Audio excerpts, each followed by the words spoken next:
Stop doing push-ups the way you were taught in middle school.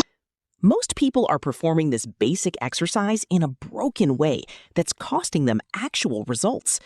Your chest isn't growing, and your shoulders are slowly getting wrecked. There are 5 critical errors hiding in your form right now. Fix these, and the push-up becomes the most effective upper body move you can do.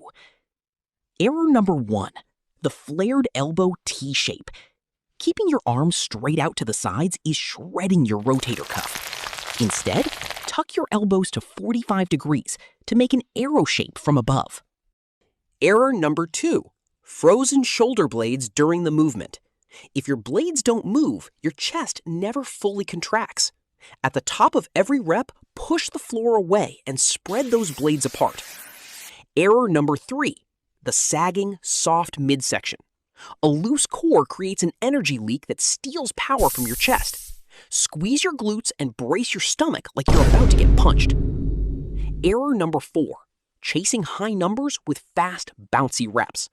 Dropping with gravity and bouncing off the floor is just falling, not training. Take 3 seconds to go down and hold a 1-second pause at the bottom. Slow reps build the tension your muscles actually need to grow.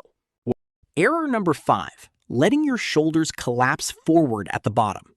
This silent killer grinds your joints and ruins your long-term progress. Pull your shoulder blades into your back pockets and keep your chest open. Now, put it all together for one perfect, controlled repetition. 5 real push-ups are always better than 50 fake ones. You now understand the mechanics better than 99% of gym goers. Drop down and try 1 rep with this new form right now. You'll feel the difference immediately, so subscribe for more fitness fixes.